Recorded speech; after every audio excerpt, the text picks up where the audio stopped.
précédente vidéo, on fait un deuxième test de la Super Duke 1290 Adventure, la version Trail. Allez, on se retrouve autour de la moto et on teste ça. Just like the street lights lit this town, like a fire in a blaze, gotta burn it down. Can't be afraid to leave this out. We got this far, don't know how. I see danger in. Allez, donc on est sur cette Super Duke 1290 Adventure. Petite intro, alors on est sur le même moteur que la Super Duke, 160 chevaux, version Trail, donc beaucoup plus haute, une version beaucoup plus haute, beaucoup plus pour la route, mais avec le même moteur. On aura les mêmes particularités que la Super Duke elle-même, c'est-à-dire une clé sans contact, donc que j'ai dans ma poche, et on va démarrer la moto tout simplement au bouton. Donc là on a démarré, on a un écran beaucoup plus grand, ça c'est le premier truc qu'on va voir. Allez, on démarre.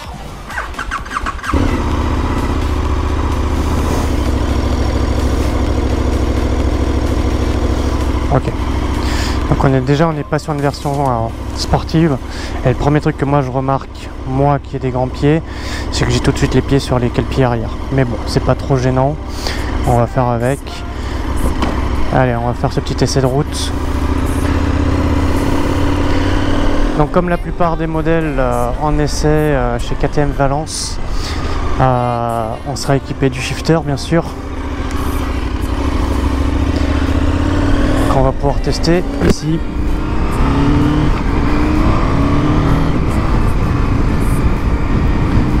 Alors oui, la position des cale-pieds arrière est très désagréable. On va essayer de faire abstraction.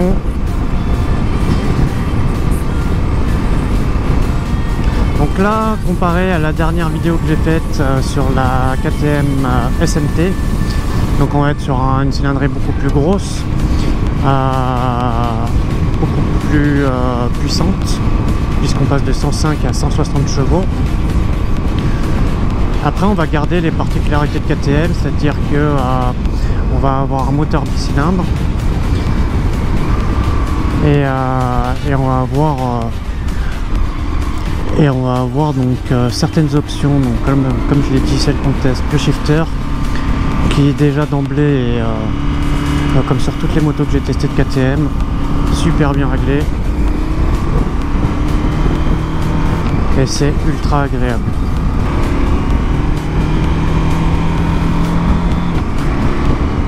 Donc là on est vraiment sur un vrai trail, donc avec la grande bulle qui va bien nous protéger du vent, ce qui est très agréable bien sûr, comme à chaque fois quand on va essayer un trail. Comparé à la SMT où la bulle était beaucoup plus basse et du coup elle est moins protégée du vent, c'est peut-être ce qui allait lui manquer un peu. Là on a vraiment, comme ce qu'on va retrouver sur la plupart des trails, la bulle haute qui va bien nous protéger quand on va faire des lignes droites tout simplement, et surtout quand il va y avoir du vent avec un minimum de vitesse. Alors là je suis dans la circulation, du coup j'ai pas pu tester l'accélération, on va la tester un peu plus tard.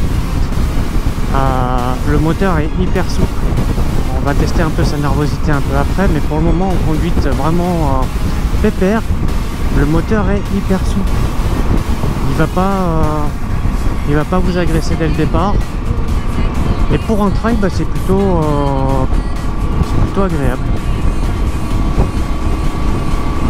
Allez, ce que je vous propose, on se retrouve au niveau de la Côte du Pin, bien sûr, on refait cette route là et on fait le test réel. Allez, on se retrouve sur la Côte du Pin comme à notre habitude, et je vais me raviser sur un point. Le temps de venir ici, donc toute la zone coupée de la vidéo, j'étais en roulage vraiment tranquille derrière des voitures. Je testais un peu l'écran TFT qu'on a sur cette moto, qui est hyper complet, qui montre qu'il y a énormément de réglages, et la position donc des talons sur les cale-pieds arrière, alors tant qu'on n'a pas de passagers bien sûr, peut le rendre intéressant dans un seul cas, c'est si on va faire de la ligne droite, en fait ça va reposer le pied naturellement. Par contre là on va essayer des virages, ça va être un peu plus inconfortable, mais on va quand même voir comment on peut s'en sortir et comment elle s'en sort elle. Alors tout à l'heure j'ai pas pu tester la nervosité de la moto et c'est là qu'on va la tester. Une petite 1000R. Allez. Alors on sent qu'elle est déjà un peu plus lourde elle est beaucoup plus lourde à faire pencher à droite et à gauche, mais elle y va quand même. On sent que c'est pas tout à fait naturel quand même. Par contre elle a un moteur qui est ultra puissant qui va l'aider.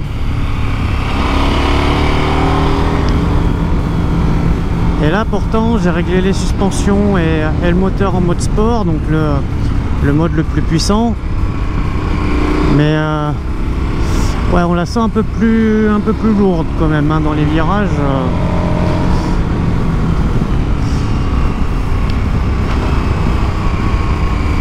Autant d'autres trails étaient un peu plus sportifs et naturellement à l'aise alors que c'était pas leur terrain naturel.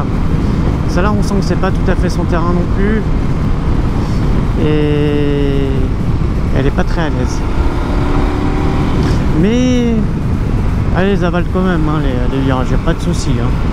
Là-dessus, là je dérange pas du tout et pourtant dès qu'on va se pencher un petit peu, elle va prendre tout de suite de l'angle. Elle va prendre directement de l'angle. On va prendre un tout petit peu l'accélérateur pour aller lui mettre le petit coup de gaz qu'il faut et elle va partir direct. C'est ultra réactif. Le frein comme à son habitude, un mordant direct. Là-dessus il n'y a aucune inquiétude à avoir. Aïe aïe aïe aïe aïe aïe aïe. Attention sur la route. On s'amuse. Mais n'oubliez pas qu'il y a des usagers. Et certains s'en foutent royalement. Allez, on reprend.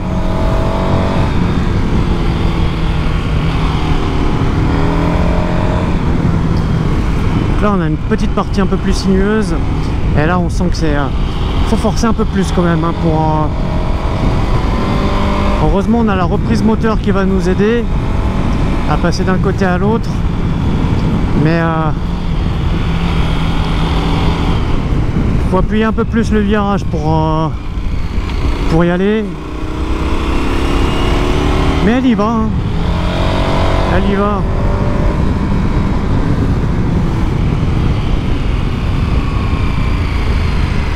Hop là. Le moteur a énormément de couple. Même à bas régime il va partir directement. Il n'y a pas besoin de monter la poignée des gaz à fond. Les cales pieds arrière c'est très gênant, par contre dans les virages sinueux ça empêche de bien positionner les pieds. Alors après si vous déhanchez pas sur la moto, ce que je déconseille pas, ce sera moins gênant. Par contre quand vous allez commencer à vous déplacer sur la moto, sur une position un peu plus sportive, ça va commencer à être gênant. Et c'est dommage ça. C'est dommage. Alors après, il faut relativiser, pardon. C'est une moto qui est pas faite pour ça là. Ce que je suis en train de faire, là, c'est un test un peu plus sportif dans les virages pour voir un peu comment elle va réagir dans les virages. Elle est plus faite pour l'off-road cette moto. Donc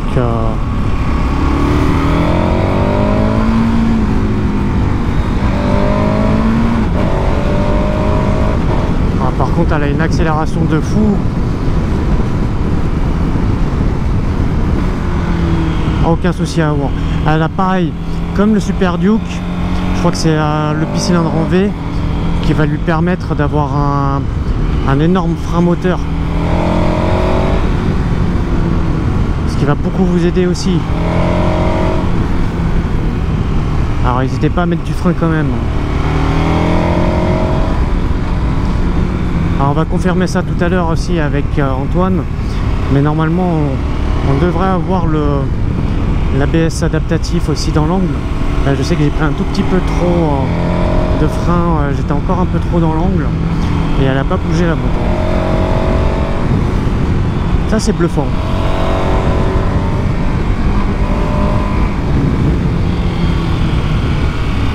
Ouais, c'est bluffant ça, prendre le frein dans l'angle. Normalement c'est pas quelque chose qu'on va faire. Alors j'ai pas beaucoup appuyé hein, mais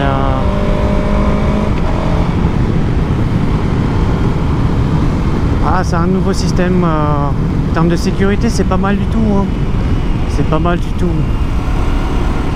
Allez, comme d'habitude.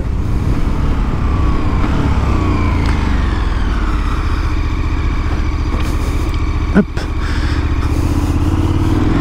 Juste avant le camion, c'est nickel.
Without you beside me.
Alors, quand on va vraiment l'attaquer, donc là dans la descente, j'ai vraiment attaqué, très concentré. Elle va avoir vraiment ce côté sport qui est très intéressant. Par contre, on va aussi avoir cette lourdeur du trail qu'on va vraiment trop sentir. Et on sent qu'elle est vraiment pas faite pour ça. Et même si elle y va pas tout à fait naturellement. Il faut vraiment forcer sur les bras et là je le sens. Là j'ai vraiment les bras en feu. Mais malgré ça elle va partout, hein, elle va pas rechigner à y aller. La position du shifter m'a un peu dérangé. Je le trouve un tout petit, enfin la position du sélecteur, pas du shifter. Du sélecteur je le trouve moi un tout petit peu trop haut. Et pareil pour des sessions un peu plus sportives avec ce type de moto là, des fois on perd un peu le sélecteur. Alors après, gardez à l'idée que c'est pas une moto pour faire ce type de conduite tout le temps. En tout cas, si vous prenez cette moto là pour avoir une conduite beaucoup plus sportive, à la limite du roadster, je vous le déconseille.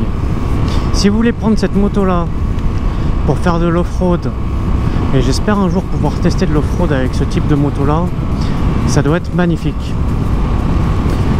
Mais faire de la route de montagne en mode pépère, ça passe tout seul. Elle ira, si vous vous déranchez pas, elle ira toute seule, vous y allez pépère, c'est nickel. Par contre, si vous voulez être un peu plus sport et bouger sur la moto pour lui faire prendre de l'angle, passer d'un virage à l'autre assez rapidement, là vous allez le sentir sur les bras. Les cale-pieds arrière, pour ceux qui ont des grands pieds comme moi, c'est un peu gênant aussi, hein, là, si vous voulez avoir une conduite un peu plus sportive.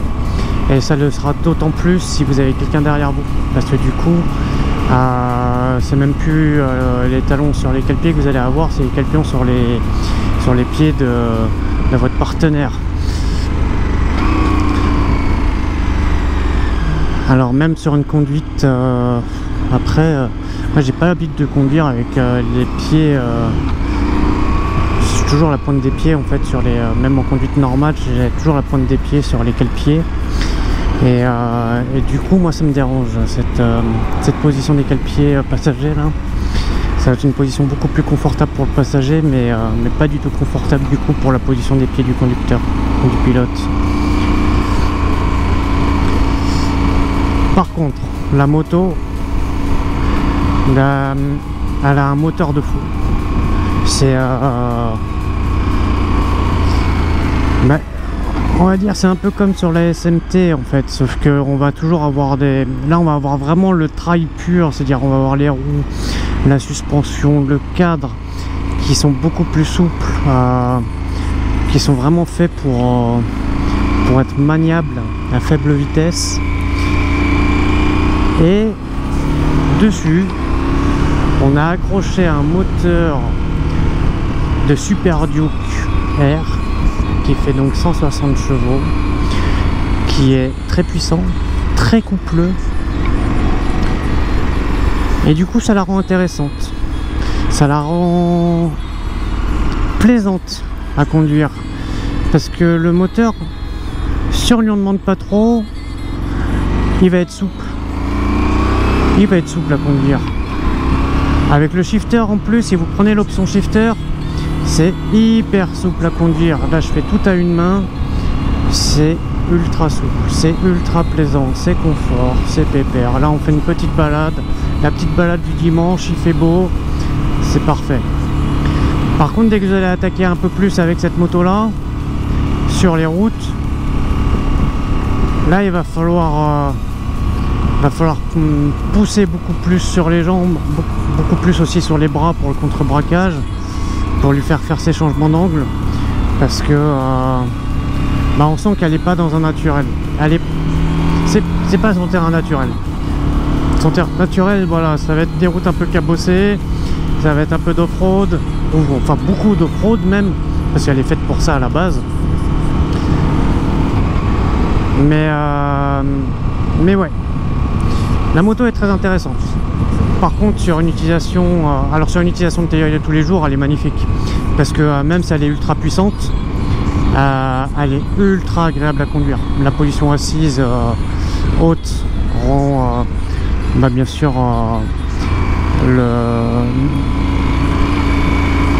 la conduite très confortable.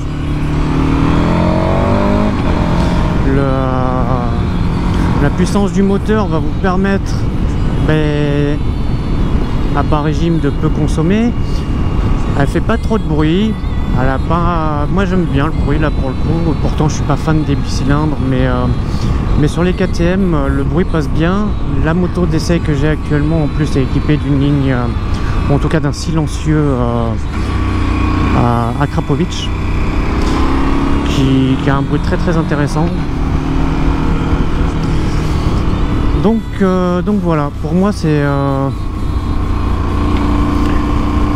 si vous voulez faire du road trip et avaler des kilomètres, ça c'est une moto incroyable. Pour moi c'est une moto incroyable, parce qu'on va avoir la sportivité qu'on en a besoin, la souplesse qu'on va utiliser quasiment tout le temps au final, et vous avez un écran TFT qui est juste énorme, rempli d'options et de paramètres. Vous pouvez paramétrer entre autres électroniquement l'amortisseur, bien sûr après le moteur, mais ça c'est quasiment sur tous les nouveaux modèles qu'on peut le faire, avec un mode rain, un mode enduro, un mode street, un mode confort. Sur les suspensions, j'ai regardé, c'est pareil, vous allez avoir des modes enduro, des modes, un mode automatique. Alors ça, je demanderai un peu à quoi ça sert, mais il y aura un mode automatique sur les suspensions, à voir comment il marche. Mais voilà, ce que je vous propose, on se retrouve chez le concessionnaire, on fait un petit bilan avec Antoine, et puis voilà. Allez, à tout de suite.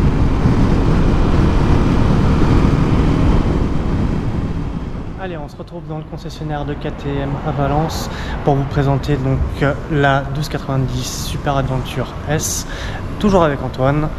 Salut Antoine. Salut. Donc j'ai fait l'essai sur route, comme d'habitude. À toi la parole pour toute la partie commerciale et technique de la moto. La 1290 Super Adventure S, alors c'est une moto qu'on a dans la gamme depuis 2021. Nouvelle couleur cette année. Toujours ce fameux 1290, ce moteur qui fait 160 chevaux, 140 Nm de couple. Ouais. On a vraiment un moteur vraiment très sympa. Très péchu. Très péchu, rempli de couple. Si on veut rouler cool, on peut. Il reste très souple. Puis si on veut s'énerver, on peut aussi s'énerver. Il y a vraiment tout ce qu'il faut. Voilà. On démarre sur un budget aux alentours de 20 000 €. Okay. Voilà, on est sur une moto qui fait autour de 220 kg à sec. D'accord. Donc on reste sur une moto relativement légère par rapport à la catégorie. Là, on est vraiment sur le trail sportif. C'est ça. Voilà. Donc c'est vraiment les gens qui veulent garder du confort, pouvoir voyager à deux, bonne capacité de chargement, mais qui cherchent quand même une mécanique vivante et expressive. C'est ça. Voilà. Hein, donc je sais pas ce que tu en as pensé pendant l'essai. Alors moi dans l'essai, il y a deux choses qui m'ont beaucoup marqué. La première, c'est l'écran. Ouais. L'écran TFT qui est énorme et qui propose une palette de réglages mais juste monumentale. Ouais. Et entre autres, on peut régler l'amortisseur. Alors j'ai vu un réglage automatique.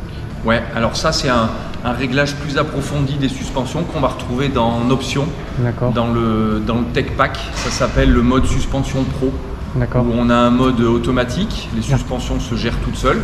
C'est couplé avec la poignée de gaz, donc en fonction de la conduite qu'on va adopter, les suspensions vont s'adapter un petit peu. Et du terrain. Voilà, et du terrain. Et puis après on a un mode personnalisé où on peut vraiment rentrer dans le détail, devant, derrière, régler un petit peu comme on veut. Très bien, ouais, c'est ce que j'ai vu. Alors après, moi je suis pas rentré dans le détail parce que j'étais en train de rouler quand je découvrais ça, mais j'ai trouvé ça super intéressant. L'écran il est énorme et on a énormément d'informations dessus. Il est très complet. Alors